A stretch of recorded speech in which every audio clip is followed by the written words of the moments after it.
Good evening and welcome. On behalf of the Board of Directors, I'd like to extend our appreciation to each of you for joining us here tonight on this very special night. This evening, we're honored to gather with you to raise awareness about the amazing work happening locally to build peace, and also to raise awareness and important support for the mission of the Whatcom Dispute Resolution Center. For 32 years, our center has embodied the vision for Whatcom County to be a community in which people approach conflict in creative and healthy ways. This year, our programs have reached thousands of our fellow neighbors, friends, families, and colleagues with tools and solutions to build peace in our community. And now I'm pleased to introduce Moonwater, our Executive Director, who's going to help get this evening started. Good evening, friends. It's lovely to be here with you all. Okay, I've been here a few years, and I know some of you have as well. I'm just curious, how many of you, is this your first time coming to the Peace Builder Awards? Welcome. How wonderful. We're glad you're here. This is truly a special evening, and one I do look forward to year after year. This is also a unique opportunity, and one that fills our hearts at the DRC, to come together in community, as community, to uplift the idea of peace, and to show how we can actually enact it throughout our lives, day by day. While no one person can create peace alone, the way we move through the world matters. It matters for our kids, for our families, for our places of work, and for our community. We have impact and influence on one another, whether we're aware of it or not. How we choose to show up, how we choose to engage, how we listen, how we express, it all matters. And every interaction we have can be a pathway toward peace. Or not, right? It's our choice. We need to bring intention to our choices and to our paths, because the cost is simply too great if we don't. As we absorb the intensity of polarized positions and political divisiveness, as we face the violence that food, health, and housing insecurity creates for our neighbors, as we watch wars unfold, as we find ourselves in conflict with our coworkers or with our loved ones, and as we struggle as a community to decide where to put resources and how to solve our most pressing issues, we have choice. We can choose pathways of peace. We can choose to stay in community with one another, to converse through conflict, to offer patience and curiosity, to invite understanding and empathy, to collaboratively seek solutions that address our most fundamental needs. Part of what has continued to inspire me year after year is the transformation that happens when we walk that path. When we come together across difference, when we stay in conversation even when it's hard, when we cultivate the environment to bring out the best in each of us, and when creative solutions emerge because each person's perspective and experience is valued and welcomed. Tonight is an opportunity to elevate those pathways. It is an opportunity for each of us to celebrate the myriad of ways in which we can create peace, the sum total of which has a profound impact on the well-being of our entire community. Here at the DRC, it is our honor to help build peace through our mission of providing and promoting constructive and collaborative approaches to conflict. And each of you, in your own way and through your own circles of influence, is a part of this mission, whether you knew it or not. And I thank you for that. I look forward to this event each year, and there's a lot of wonderful energy in this room, and it means a lot to me to be here. All right.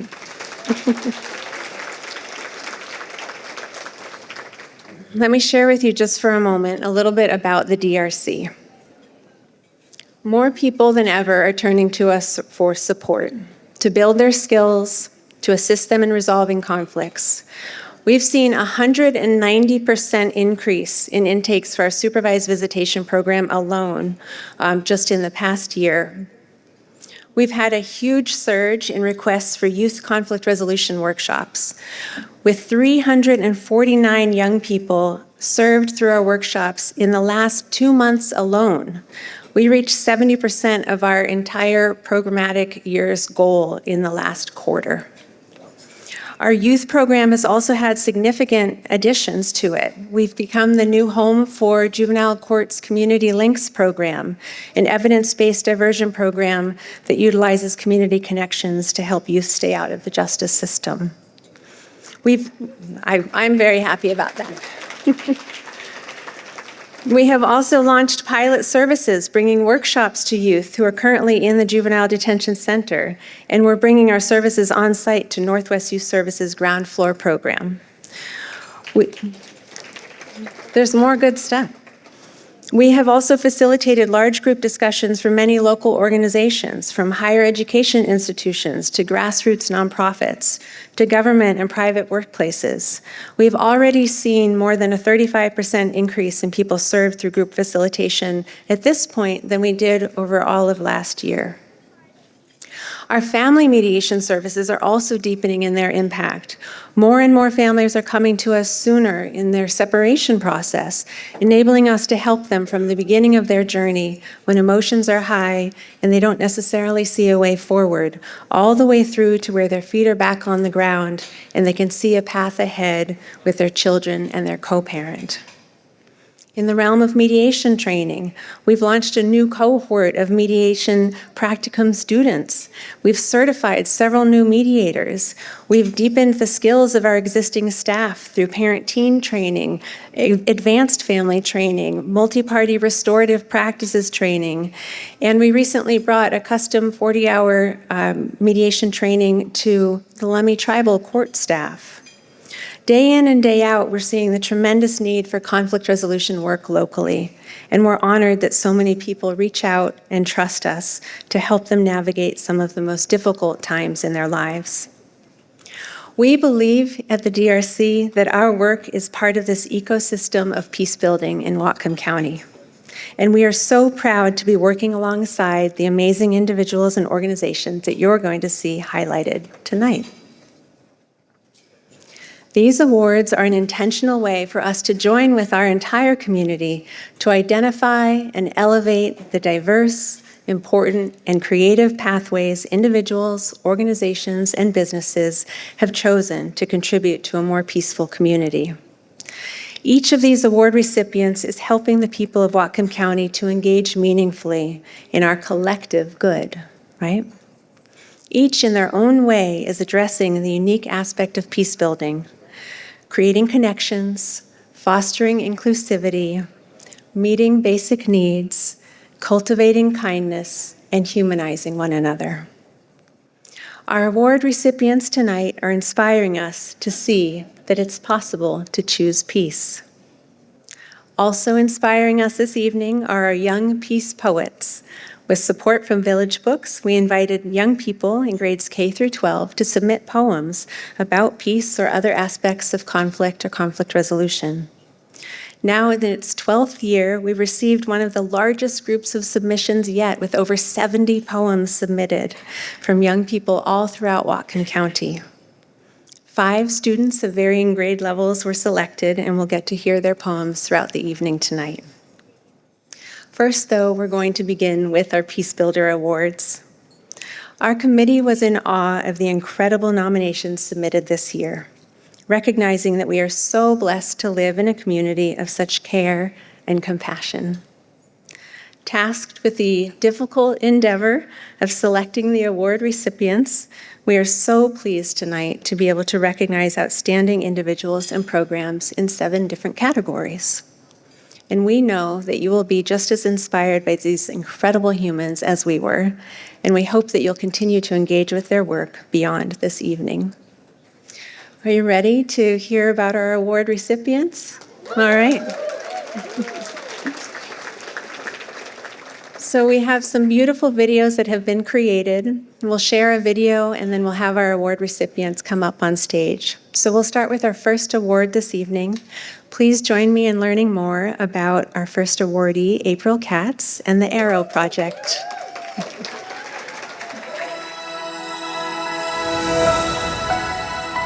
AIROW creates adaptive, inclusive recreation for those with disabilities all around Whatcom County. We bring equipment that makes them enjoy the great outdoors. We go from adaptive cycling to adaptive skiing, adaptive kayaking.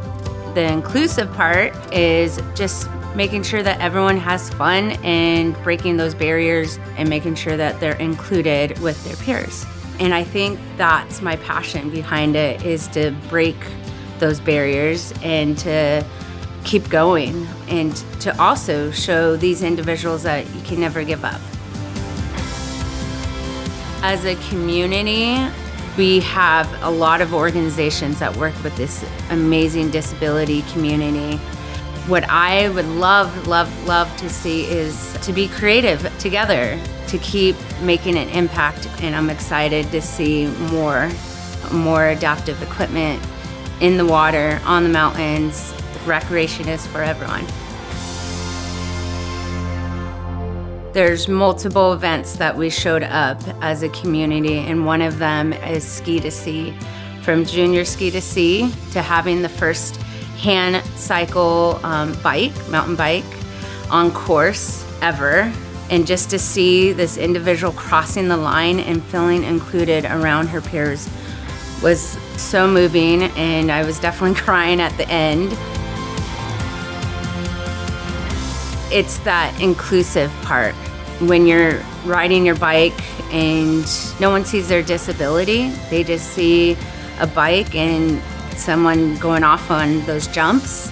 The impact that we just have is just to see all these kids and young adults enjoy recreation and just the joy and the smiles. That is where my tears can just keep on flowing.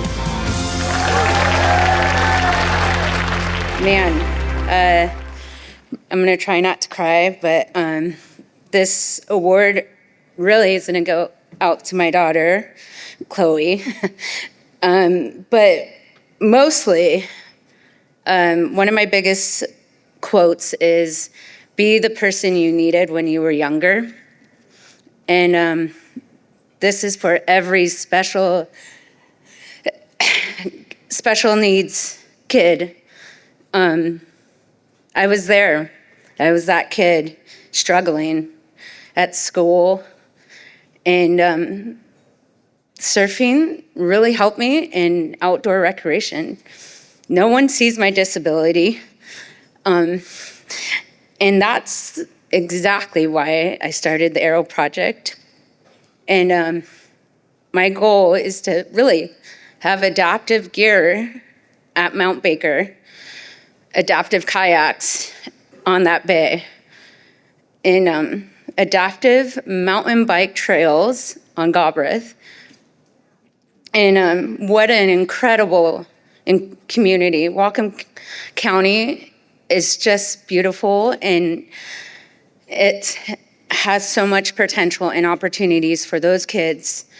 And not just kids, we have those seniors that, you know, that just become disabled from a stroke or diabetes, from those that are adults that have had injuries.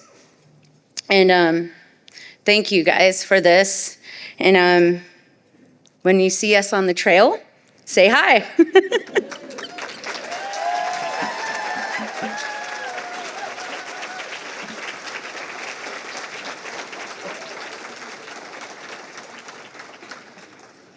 All right, my friends, we have the opportunity now to hear about our second Peace Builder recipient, Allison Williams. So please join me in learning more.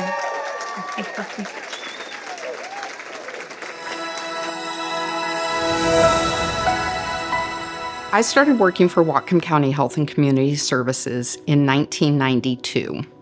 I was doing direct service to families during pregnancy and up until their children were age 5. In 2017, I joined with a local mental health clinician and a nurse practitioner and a parent who received inadequate mental health care during her pregnancies and postpartum to form a work group that became what is now our Whatcom Perinatal Mental Health Task Force.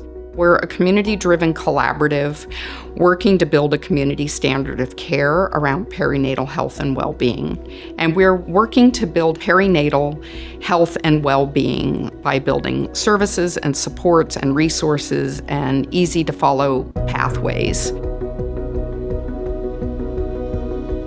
First and foremost, it's really bringing awareness to the community that this issue is the #1 complication of pregnancy. In a really tender time where parents are overwhelmed with the feelings that they have and often don't feel equipped, and they can feel alone, like they're the only ones who are experiencing this.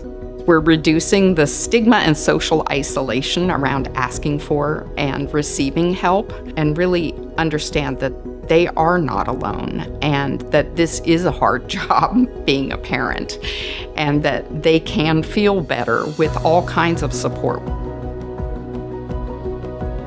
My hope and vision for Whatcom County and that of our task force is that all families thrive during each and every pregnancy. We know that Whatcom County is committed to young children. Nurturing parents is the most upstream way to support those young children. It can build a lifetime of resilience and well-being, and it builds healthier families who have opportunities to build healthier communities. To me, peace building means starting with empathetic listening with open curiosity. When you're listening deeply to someone, they're offering you a gift of their story. We use a model of peer support called GPS that is built on empathy and respect, creating a space for parents to openly share and process their experiences of becoming a parent. Peace building really needs to start with that intentional listening to someone's story without judgment.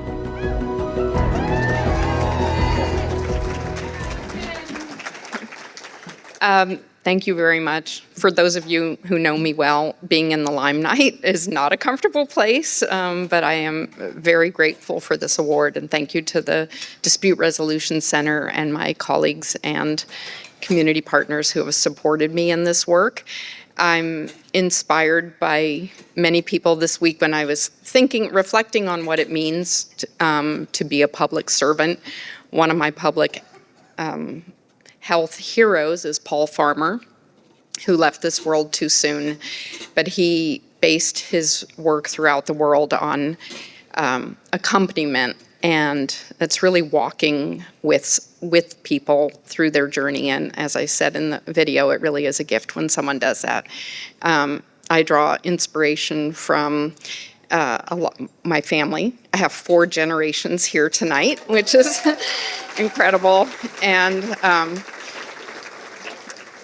friends and colleagues that I've worked with together for decades. So thank you very much.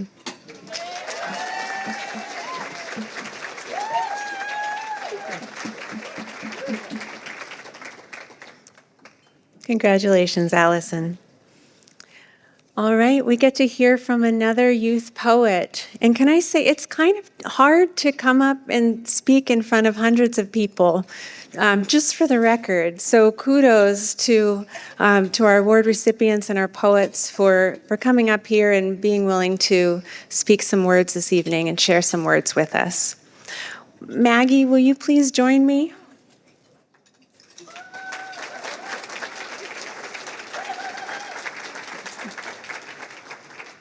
And Maggie is going to read her poem, Peace Means. Good evening. My name is Maggie, and my poem is Peace Means. Peace means nonviolent protests, sit-ins, marches. Peace means being louder than the hate, being nonviolent, but also not silent, not still, not passive, not ignoring all the wrong things out there. Violence isn't the answer, but neither is being passive, unresisting, submissive, yielding, meek. You can't turn your head, turn a blind eye, shrug it off, ignore all the bad and wrong things in the world. Peace is nonviolent, but not silent. Thank you.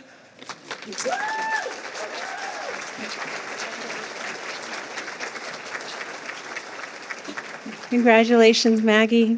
Thank you. All right, my friends, please join me now as we learn more about our next award recipient, Whatcom CARE.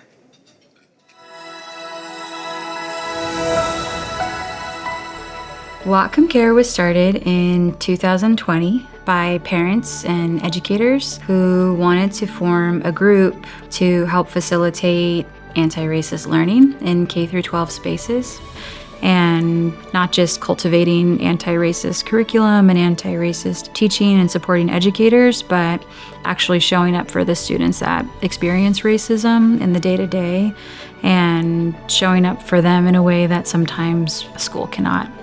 And so we're really working to expand our definition of support so that it does provide resources for BIPOC kids in K through 12 so that they can access the same sort of opportunities that other kids cannot. We want to be there to support them and to help them feel like they belong and that they're safe here and that they should be celebrated and that they are celebrated. We do like to keep a more anonymous face in front because doing anti-racist work in Whatcom County is still a somewhat dangerous endeavor, which is really sad, and it's something that we hope changes. But where we are now, it seems like it's the safest method.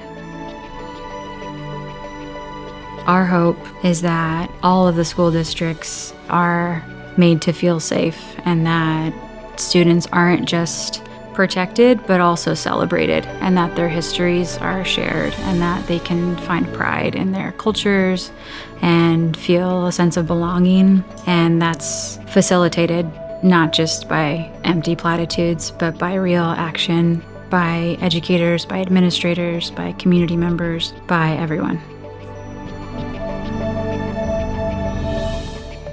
When we hear back from students that our work helped make their educational experiences more just and more safe for them, and they felt celebrated and protected, I think those are the moments that are really impactful and make us feel like we're doing the right thing.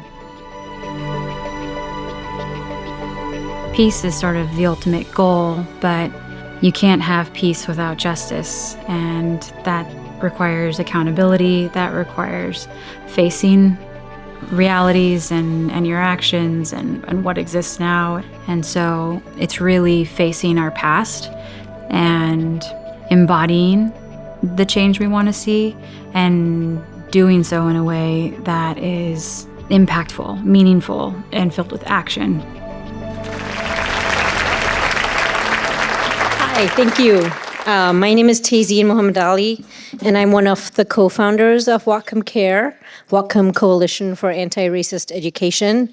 I'm honored to accept the Social Justice Award on behalf of our organization. And I have just 1 minute, so I just want to say a couple things.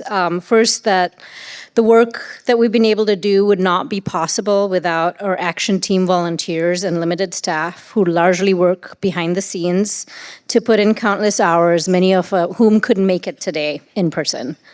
Second, I want to acknowledge that the work of undoing racism in our schools is only just beginning.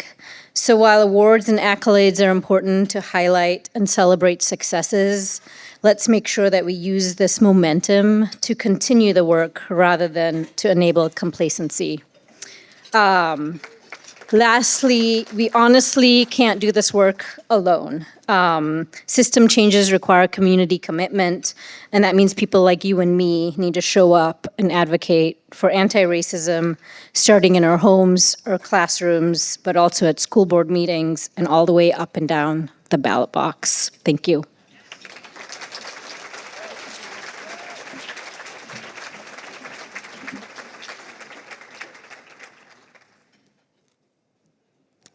All right, thank you, Tazeen, and to everyone involved with Whatcom CARE. We have the opportunity now to hear from another youth poet. So will Rachel please join me? And Rachel is going to read her poem, I Wish I Was a Weapon.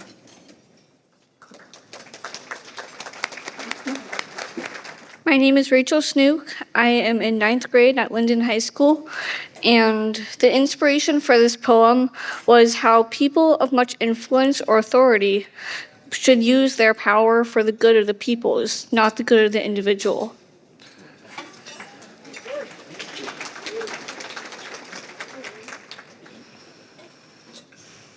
I wish I was a sword, with an edge like the tongues of dancing fire, with a blade as sharp as a leopard's tooth, with a handle like the softest leather. I wish I was a bow, with the accuracy of a kingfisher, the comfort of a newborn pup, with the tip of a serpent's fang.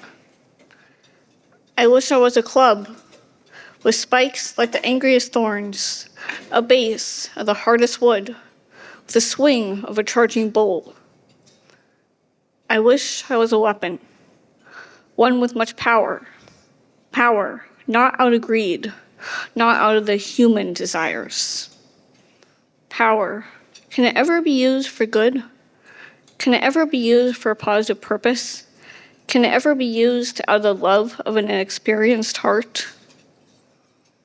Sometimes I wish the leaders, the rulers, the respected, the authority would think of their people, think of the all, not the I. If I was a weapon, I would confront those who are selfish. Confront.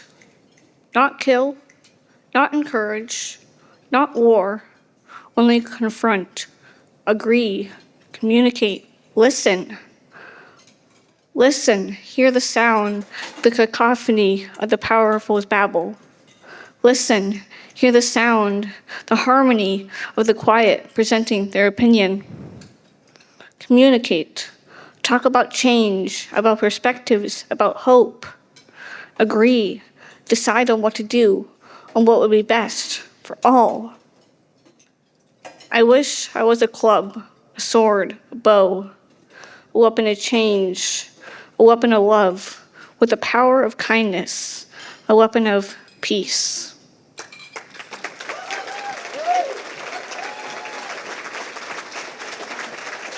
Congratulations.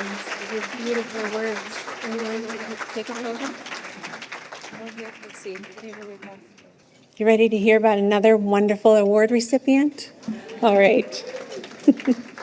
Let's turn our attention to another fantastic video celebrating Dr. Jessica Dubek.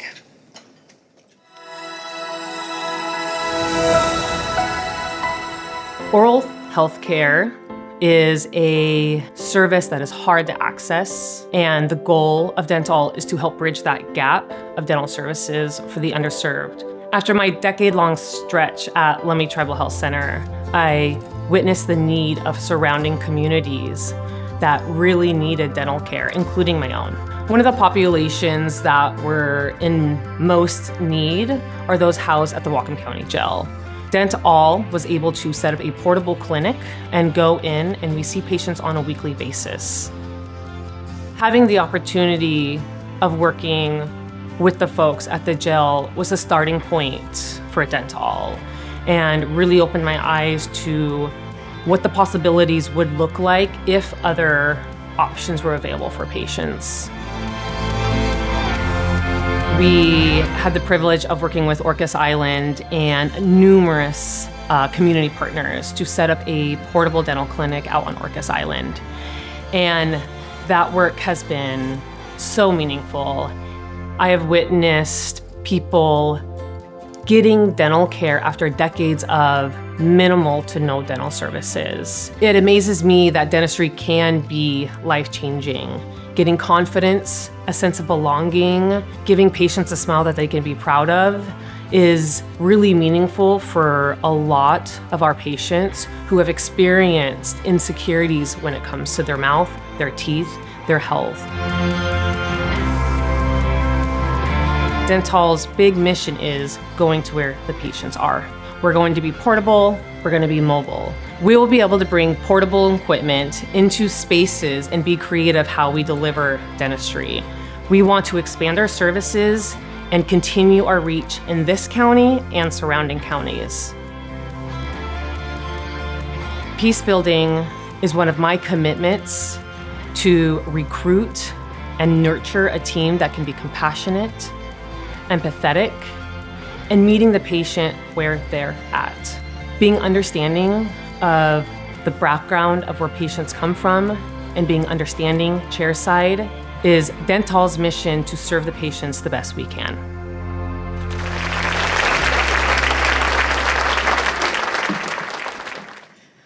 Hello, thank you first off for the acknowledgement of the hard work DentALL has done this past year. It's lots of lows and this is a high, and thank you. Couldn't have done it without the partnerships and the collaboration. That has been so meaningful to me. I also want to thank my small but mighty DentALL team. Could not have done this without them. They have trusted me on this wild ride of mobile and portable dentistry and bringing it to communities most in need, and willing to be flexible and open and vulnerable and just really willing to do a lot of things outside of your comfort level. And it's been so rewarding. And this past year, I've really saw what it means to provide oral health care to those who have just not been able to access it for years or decades. And so thank you so much for this award. The acknowledgement means so much, so thank you.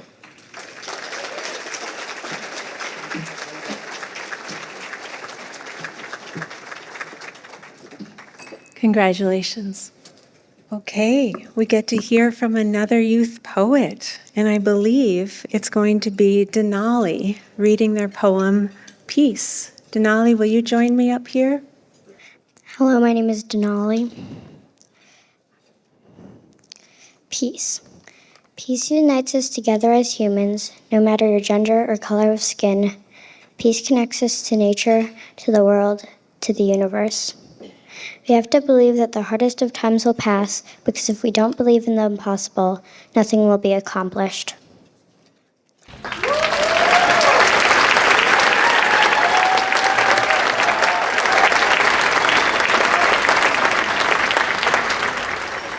Peace building comes in all forms and fashions, all heights, all ages. We have the opportunity now to hear about another wonderful person and organization. So please join me as we learn more about Roots of Empathy.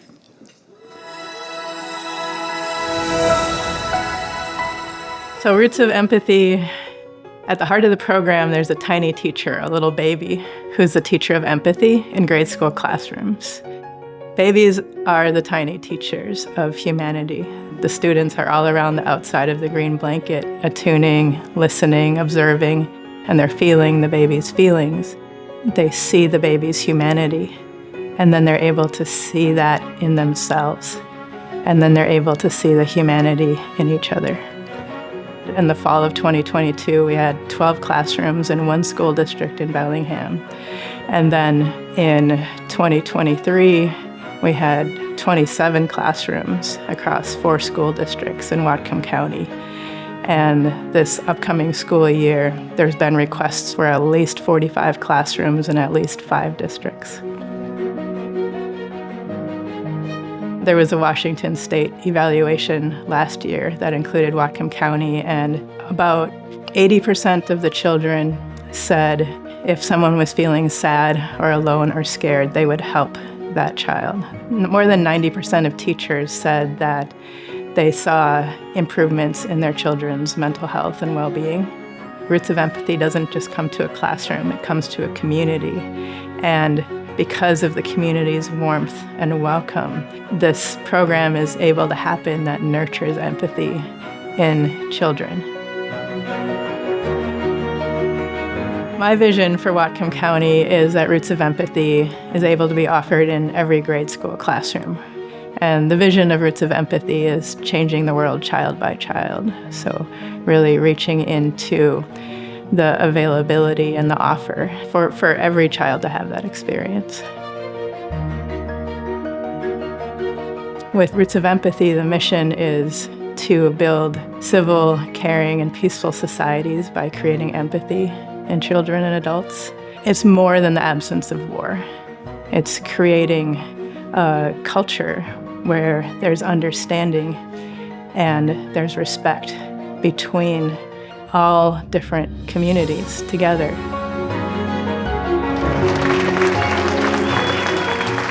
I asked Moonwater to stand next to me because this is scary. I bet everybody's got empathy for me right now, right? Yeah, okay. So, thank you. This award is a community award.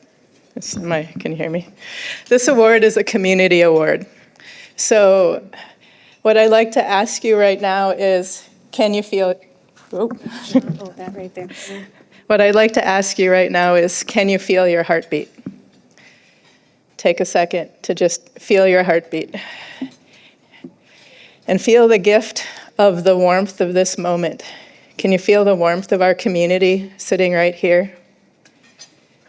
Can you feel the warmth of the gift of those babies? And the families who are taking the risk and the courage to bring their babies into classrooms, to help kids take that baby's perspective, to feel that baby, to feel the humanity in each other. Have you ever done something terrifying that you didn't know what was going to happen next? Have you ever done something terrifying where you couldn't even feel your heartbeat, but you knew the person that you were doing it for had a heartbeat, and they were worth it? They were worth it. The kids in our community are worth it. The families, the volunteer instructors who helped, the funders, the Ouroboros Foundation, who dedicated their family to start up this program for 3 years worth of funding. Our teachers, our principals, our community members, everybody who came into this community and said, yes, our kids are worth it. Everybody who we are, our ecosystem is worth it. We're doing this together. Take that moment where you felt scared. Take that moment where you took a risk. Feel that in your heart for just a second. Now look at somebody in the room and look at their heart and look at them and say thank you. This is a community award. Look at them and say thank you. Thank you.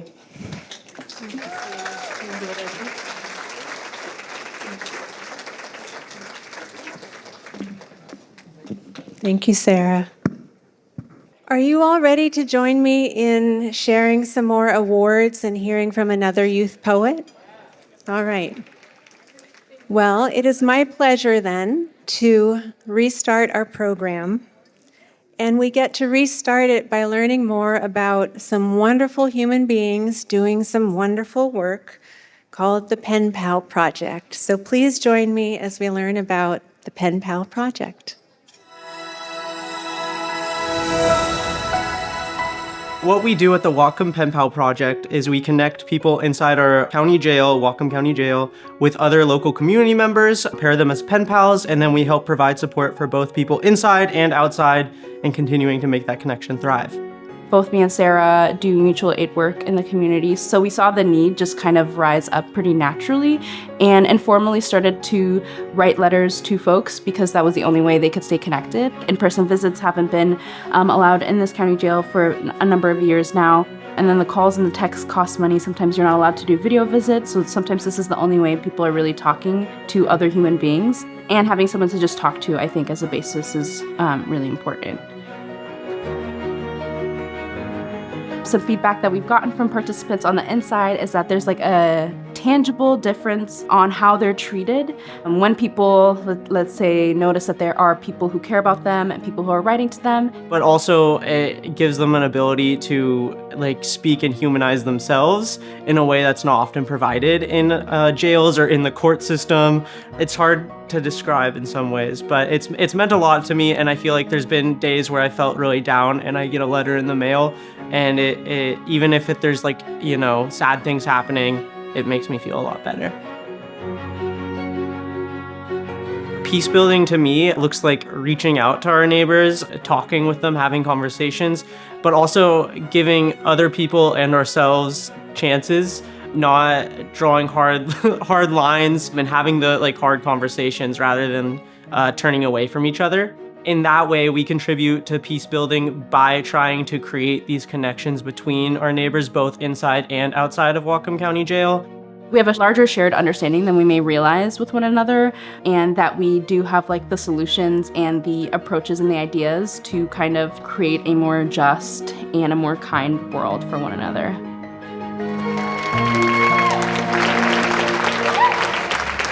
We'd like to thank the Dispute Resolution Center for this award and share this honor with all those who can't be here tonight. Those who make our program possible by engaging in community and allowing us to do the same in return. To those who are suffering from the inhumane conditions inherent to incarceration, yet still find time to write, to make art, to build relationships, and envision a better world with us. We also thank everyone on this stage who makes this program possible, from community fundraising, commissary deposits, keeping track of transfers, art programming, communication support, educational events, and so much more. I am so proud of us. Hold the applause. One barrier to our community members on the inside's ability to connect and stay connected with friends and loved ones is the fact that in-person visitation has not been allowed in Whatcom County Jail since January 28th, 2022, almost 3 years. This must change immediately. We hope you all will consider signing our letter to Sheriff Tank demanding in-person visitation's immediate reinstatement. There are flyers with more information and a link to the petition on the back table. Building peace requires not another dollar for bombs overseas, not another dollar for walls at home, and not another dollar for encampment sweeps of our homeless neighbors. Thank you. Much appreciation for the way in which you're helping us stay connected as a community. There's so many pathways towards peace, right? My friends, we have the opportunity right now in this moment to hear from another wonderful youth poet. So, would Nevaeh please join me to read your poem, Paper Cut Scars? Good evening. I'm Nevaeh. I'm from Bellingham High School, and I'm a junior. This is my poem, Paper Cut Scars. If I can find the page, hold on. Okay. I am a mosaic of the ones before me, the jagged edges of their tumble tile melded together by loving hands, grouted with the grit they had to have. I am the macaroni scattered on a page, hung on my grandmother's fridge, unaware of what it took to get there, simply content with the placement of the pasta. My mother painting my small finger smudged, a masterpiece she claims was incomplete until I tore the canvas, somehow convinced my finger paintings compared to her meticulous brushstrokes.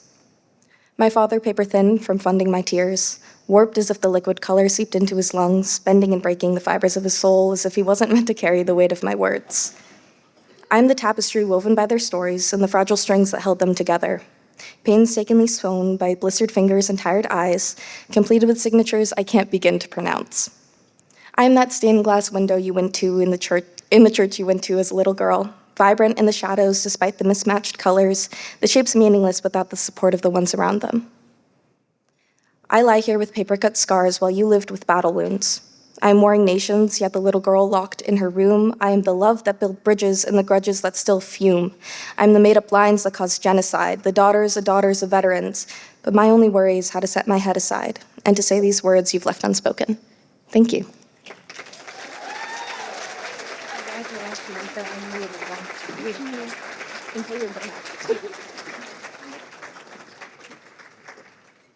Thank you, Nevaeh.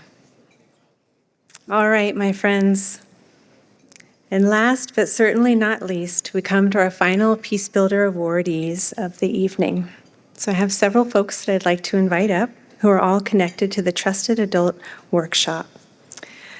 Kalelewe Hilaire, Emma Blue Esquivel, Cassie Law, and Joaquin Carrillo. Come on up.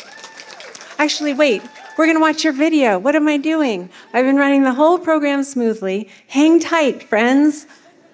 Please join me in learning about them, and then I'll invite them up to the stage. I promise. Don't worry. I'm one of the co-founders of the Trusted Adult campaign, and I thought it would be really nice if we created a Trusted Adult workshop, but I wanted it to be youth-led based, as well as making it interactive with adults that they were teaching too. What we're essentially doing is trying to build more connection between adults and young people and help adults be better adults. For me personally, I go to someone who is non-judgmental, they're a really good listener, as well as that they have some experience. They don't just give you the advice, they ask if you need the advice or if you want the advice. They create a safe space. You know, young people are the future and they need people to talk to, and they need people to help them up when they fall down. And I think a lot of adults didn't know how to do that. And after they come to our trainings, they kind of have a better understanding of how to help other people. The adults who come to the workshops eat it up. They just love to hear from young people. They ask them all kinds of questions. The youth and young adults are very straightforward in answering and saying, this is what we need. And we need a community full of trusted adults so that when we are struggling, we have someone to go to. I have definitely seen a lot of change and impact from our work. There would be counselors and people who would go to the workshop and they would come up to me at school and say, hey, I think we need to do this at school because I really learned a lot. I see it everywhere. We always get mentioned after we have a training. Our adults will be like, hey, I recognize you. You did this for me. You taught us how to be a trusted adult. And so it's always really cool to have those interactions with people, and that the fact that they're using our information for good. They're not just taking notes and leaving them there. As a vision, I can see it as like we are having like a lot more youth reaching out to like trusted adults. And I hope more youth in our community know there are people out there they can talk to and hopefully make them feel better about themselves as well. I think that not enough people get the chance to like really do all that they can in life, and I think part of peace building is putting steps in place so that people can get there. I feel like that's what we're doing.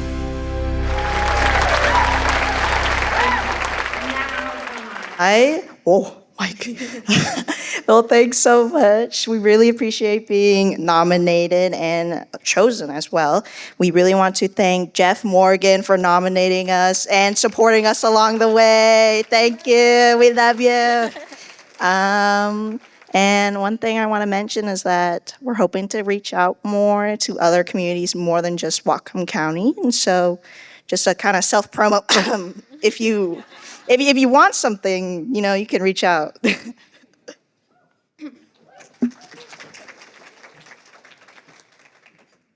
The main values that we want people to take away from our training is just building on that empathy, and this seems like a room full of empathy, so that's great. And we really just want to bridge the gap between young people and the adults in their lives, and we hope that all of you want that too. So if you ever want to talk to us or have us come talk to you, we want to learn from you, and we want you to want to learn from us too. So thank you so much.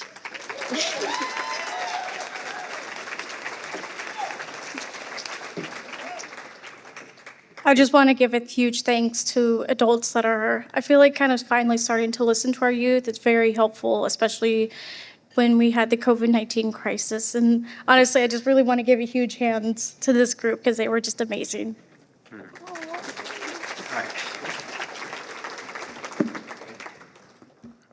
How do I tilt this? Whatever.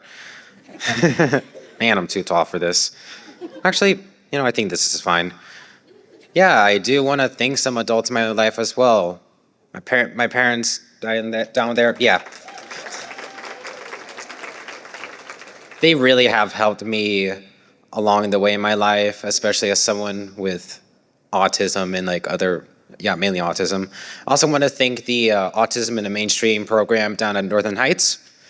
Who knew being a SPED kid could be such an experience?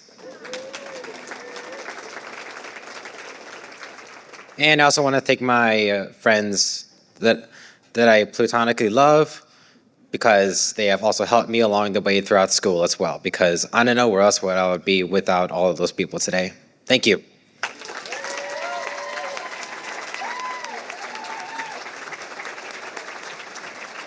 Congratulations. Some pretty awesome youth in our community, my friends. They're amazing humans.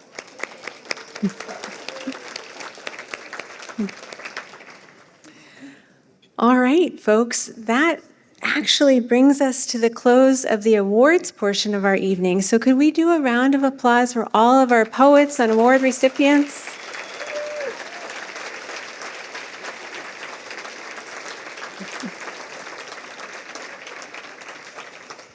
My heart is feeling so very full.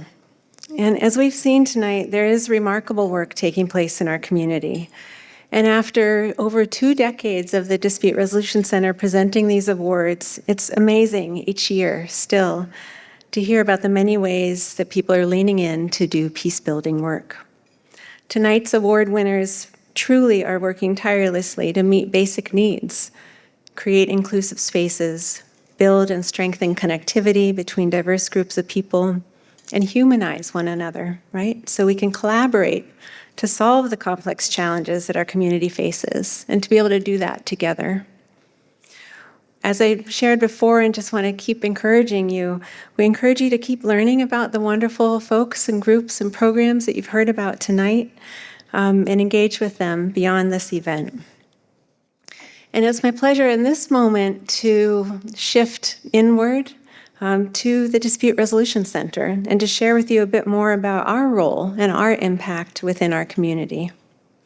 So here at the DRC, we see firsthand on a daily basis the scope of conflict that's impacting the lives of our neighbors and friends, families, and coworkers. And people come to us with issues that are extremely personal, rooted in close relationships or very specific experiences. They also come to us with issues that stem from national and worldwide divides, steeped in polarization and fear and distrust. And time again, we discover that these same people have a deep desire to be heard, understood, and to heal connections in order to move forward peacefully. And daily, the DRC receives requests for help from tenants facing eviction, from families navigating divorce, from neighbors entrenched in conflict, and from organizations struggling with how best to support their employees to move through friction with as much ease as possible. And every inquiry that we receive is someone reaching out for help.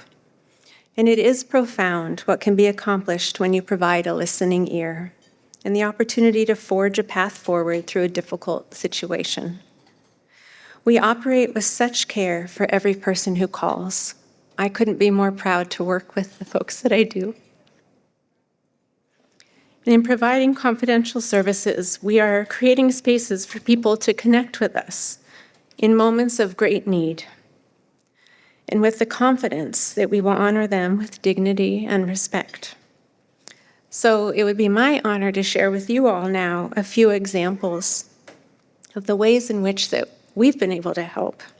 So it's my honor to invite our wonderful case manager, Ramona, up to the stage to share a story with you. There you are.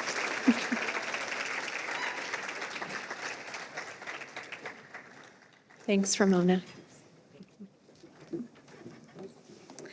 Thank you, Moonwater, and good evening. Buenas noches. I'm glad to be here this evening to share a glimpse of what happens inside the walls of our center.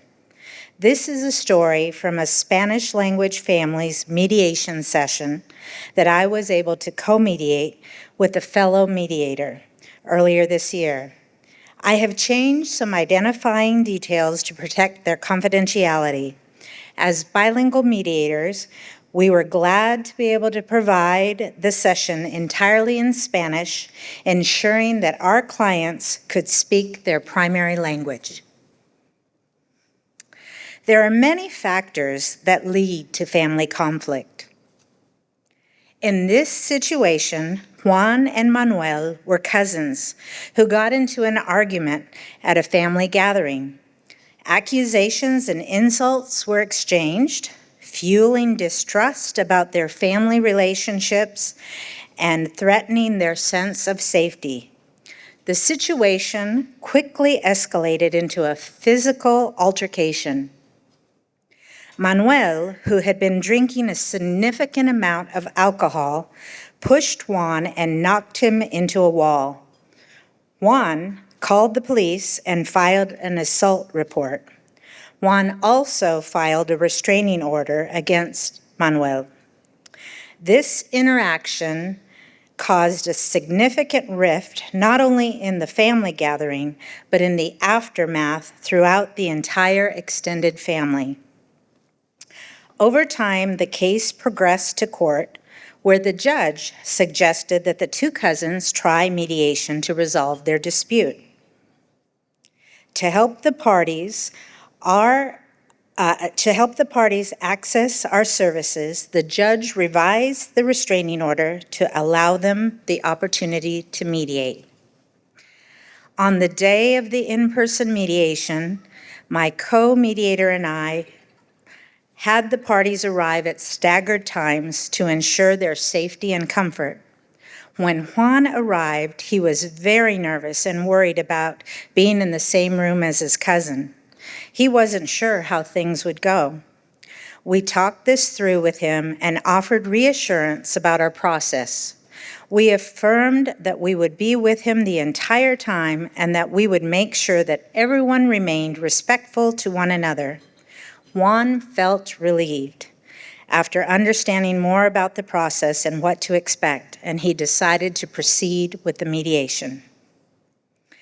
As the process unfolded, it became clear that the two cousins felt safe in the mediation session and were able to be vulnerable with each other and made many emotional acknowledgments. Both shed tears, and if you know about Latino men, that's a huge deal to shed tears. And both shed tears for how they had hurt each other and how they had hurt their wives through the conflict as well. Manuel shared that all of these terrible things happened because he had consumed too much alcohol and he was jealous of his cousin. He also shared that he had been sober for the last several months and that he started going back to church and that he was ready to start anew. They ended up apologizing to each other and made a plan to renew their relationship. They also made plans to encourage their wives, who were sisters, to come back into the relationship with each other as well. They ended the mediation with a plan to move forward and even shared a hug. I recognize that had these cousins not been able to mediate, the restraining order would have likely still been in place, the family would have remained torn apart, and other legal complications could have arisen, even jeopardizing their journey towards citizenship. I think Juan and Manuel understood what was at stake as well, and at the end of the session, Juan shared that Marta, my co-mediator, and I had been his guardian angels who had helped the two of them reach a resolution. I thank you for listening. Muchas gracias.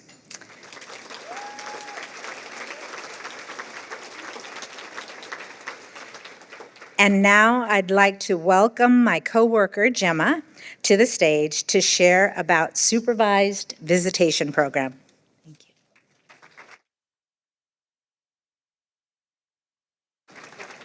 Hi, thank you, Ramona. I'm Gemma, and as the Supervised Visitation Program Coordinator, when we meet a parent for the very first time, We talk about what brought them to supervised visitation. They may share their stories of conflict, of anger, resentment, lack of funds to hire an attorney, court, biases, lies, misunderstandings. Some struggle to resolve mental health issues or chronic substance abuse. We hear regret, we hear anger, we hear shame.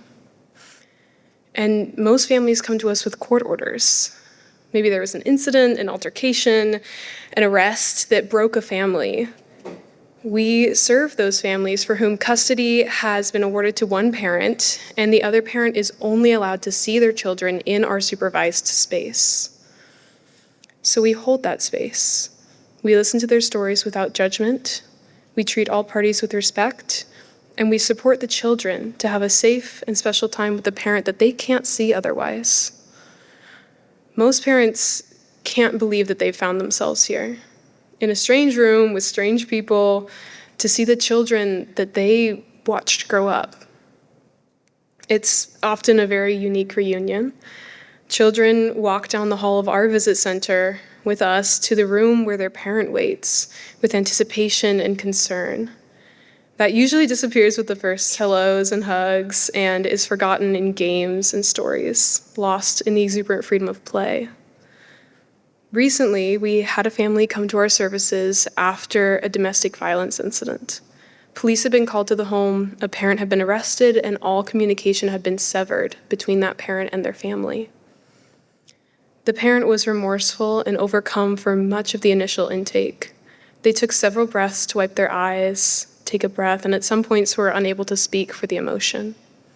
This parent blamed themselves for everything that had happened, the space that had opened between their life before and their life now.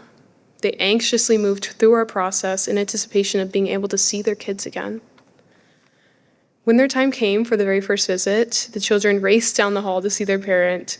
They jumped into her arms, excited to the point of tears. And then they jumped to make pretend meals in the toy kitchen, and they raced cars on the tracks and discovered new games and new toys. And that parent watched on, wiping tears between laughs. And as that first visit neared its final minutes, the youngest child looked up at their parent with happiness and excitement and assured them, "You are the best mother in the whole world." And it's easy to make assumptions about what parenting should look like, what's important for children, and how love and relationships are made. But in whatever form it takes, and for as long as parents and children need us, we know our community and the people in this room are there to help us create a space for love. Week in and week out, through the hardest moments and the joy, there's always love. Thanks for helping us support it.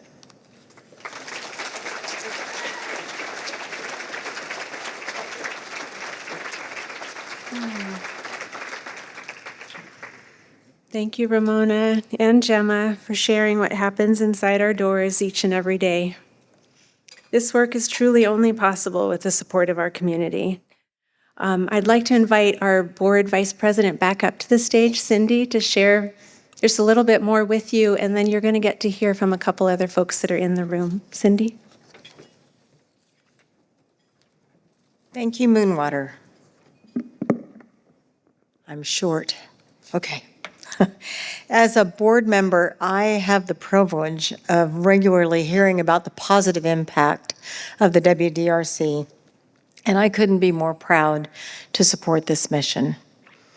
As Moonwater alluded to earlier, we've seen significant numbers of community members coming through the doors to resolve conflict. So I want to give you a little information that's up on the slide there. In 2023, 959 adults took our conflict resolution trainings. We held 352 mediation sessions. Just think about that for a second. Having the impact that that example was shared with us a minute ago from Gemma, and having that impact 352 times, with 78% of them successfully reaching resolution. We facilitated 42 unique large group community conversations, helping 203 people navigating challenging discussions. We provided 590 hours of supervised visits, enabling parents and children to spend precious time together. And we helped over 1,500 individuals to work through unstable housing situations through mediation, conflict coaching, and training, helping individuals to avoid the eviction process and reach mutually beneficial solutions with their landlords, tenants, neighbors, and roommates. These stories reflect the stories of people we are helping each and every day. So personally, I choose to support the WDRC as a donor, as a volunteer, as a board member, and as an ambassador for peace. I was drawn to the Whatcom Dispute Resolution Center because I think that learning to resolve conflict more effectively in this age is critically important. We see evidence all around us that many of us have difficulty dealing with conflict when disagreements arise. But you know, it doesn't need to be that way. I am just proud to be on the board and delighted that this organization has such a positive impact on the community. Thank you, Cindy. Thank you to Elke, Kate, and Masa for sharing your stories. And for each of you just taking that moment of intentionality. And maybe it's tonight when you go home, maybe it's tomorrow, bringing in that sense of curiosity, that willingness to listen to a friend just a little bit longer to hear their story. Maybe it's sitting in silence with someone who's experiencing some pain.